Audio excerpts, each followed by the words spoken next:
Hey folks, I'm Chris and I'm your Commander Mechanic. I wanted to follow up on my recent videos about deck building alternatives and ways to get more out of your play experience. Previously, I covered modular deck building, linked up top, and a concept where you have packages of cards in the 99 that you swap in and out from game to game to allow a deck to play differently without having to build a whole new deck. And recently, I discussed the concept of commander cycling, where you can change your commander with an on-color legend within the 99 to completely shift how a deck plays.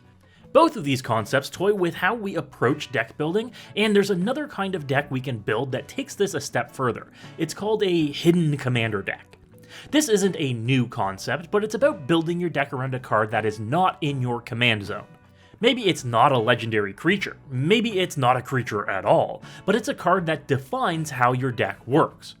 I've built a few decks that use Academy Manufactor as a hidden commander, and a variation on my Too Many Gyrudas deck uses Runo Stromkirk at the helm with Gyruda as a hidden commander in the 99. I love this concept, but there are definitely some hoops to jump through. It often means that you need to include tutors in your deck. If you're building around one card in your 99 card deck, ensuring that you can get it is a must. However, a lot of opponents see tutors as an indicator of higher power, even if they're just grabbing something relatively benign. There are a lot of tutors that don't immediately jump to high power tutors like Demonic Tutor, Vampiric Tutor, or Enlightened Tutor, and it all depends on what you want to grab to accomplish your hidden commander goals. And Streets of New Capenna brings us maybe the best commander for a hidden commander deck, Rocco Cabaretti Caterer.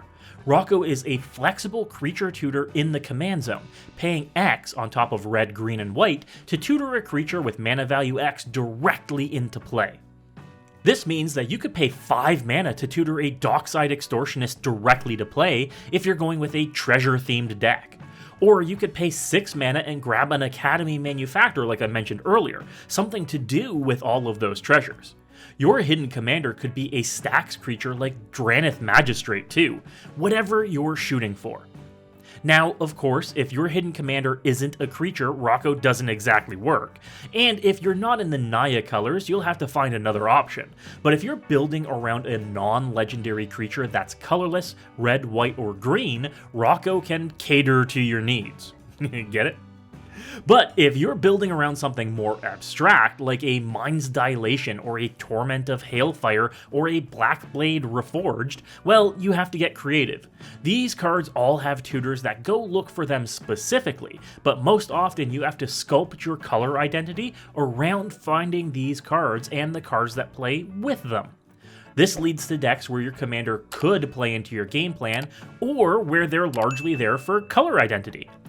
This is often seen with the partner commanders that are mashed together to reach a 3 to 4 color identity, ideal for pulling a specific card out every game, or what generically good 5-color commanders like poor Golos, rest in peace, were used for. Much like Rocco, Golos was the best commander if you wanted to build around lands as a hidden commander. Often seen with Field of the Dead, Gaia's Cradle, or Mesa's End. These decks were built to take advantage of a tutor in the command zone on Enters the Battlefield, increasing consistency considerably. But the amazing thing about building around a hidden commander is that you can build a deck around a concept that doesn't have a perfect commander for it, yet. If you want an untapped themed deck but are unsatisfied with available commanders, try building with a Seedborn Muse or Unwinding Clock or Drum Bellower as hidden commanders and craft your deck to find them. If you want to build around drawing cards and gaining life, a hidden commander of Alhammart's Archive is a possibility, with commanders like the new Queza, Augur of Agonies at the helm. She fits the theme but doesn't enable the deck, so build around a card in the 99 instead. In my experience, there is a major downside to building around a hidden commander though, and that's if you don't get consistent access to it or if it's removed. If you build around that Academy Manufactor and it gets destroyed, well, you better have factored a way to get it out of the graveyard. Even worse if it gets exiled. Not being your official commander, you can't bump it back to the command zone if it changes zones. This is where communication with your group comes into play. You may fear revealing the tricks up your sleeve by telling them, "My hidden commander is the Ozolith," but a good group will want to see what you can do with it, rather than kill it on sight and spoil your fun. That is just being a party pooper. So let me know what you think about hidden commanders as a deck building concept. Have you tried this in the past? What was your hidden commander? And what do you think of Rocco Cabaretti Caterer? Maybe I'll do a full build on the channel if you're interested. Let me know in the comments. And as always folks, good luck and have fun.